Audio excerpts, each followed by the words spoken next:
xibaar yu wér te wóor ca tàng ba abonnez-vous pour ngeen di mën di jot suñuy vidéo. dal leen ak jàmm seen chaîne bi di Buzz 221 HD kii di Cheikh Omar Diagne da ko personnalité politique bu kenn dootul présenté ci réew mi di Sénégal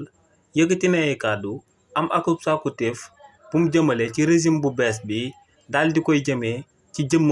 Amadou Ba di opposant wu numéro 1 régime bu fi daal di nekk. si li ni mel kii di Cheikh Omar Diagne ne dëgg la waa Cour des comptes daal dinañuy firndeel que ne régime président Macky Sall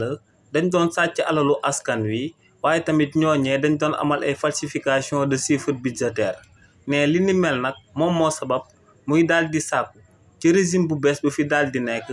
ngir ñu daal di récupérer alal bi nga xam ne Sénégalais yëpp ñoom ñoo ko daal di bokk ne ngir ñu daal di amal li ni mel nag ne régime bu bees bi buñ fi daal di nekk di attardé wu naan dañuy rationaliser train de vie de l'État ndax ne réewu Sénégal fu mu mënee daal di jëlee xaalis ci nu mu gën a gaawee moom mooy mu daal di jàpp sàcc yi nga xam ne ñoom ñoo nekkoon ci régime président Macky Sall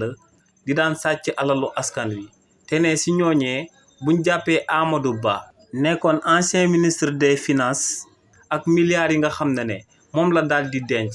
waaye tamit daal di jàpp Abdoulaye Sylla di akub homme d'affaires bu kenn dootu présenté ci réew mi di Sénégal ne tamit daal di jàpp Amadou Sall ak ñëpp ñu doon amal akub ñaawteef ci régime président Macky Sall ne lu leer ba am moom mooy que ne régime bu bees bi dinañ daal di récupérer budget bu ñu war a récupérer waaye ne dinañ récupérer sax 10 fois budget bi nga xam ne moom lañ daal di soxla ngir doxal ci réewu Sénégal ne lu régime bu bees bi war a amal moom mooy ñu daal di jàpp ñi nga xam ne ñoo doon amal ñaawteef ci régime président Macky Sall di daan sàcc alalu askan wi ba noppi di ko daal di lekk ne li ni mel buñ ko amalee dinañ daal di récupérer waat budget bi nga xam ne moom moo sabab réewu Sénégal ci waxtu bu ñuy wax nii ñëpp di wax que ne dañuy dund ci ay difficulté ne ñooñee buñ leen jàppee rek coono dina jeex ci réewu Sénégal ndax ne ñooñee luñ daal di denc comme xaalis mot na 10 fois budget wu réewu Sénégal te ne dañ leen a war a daal di jàpp daal di récupérer alal boobee.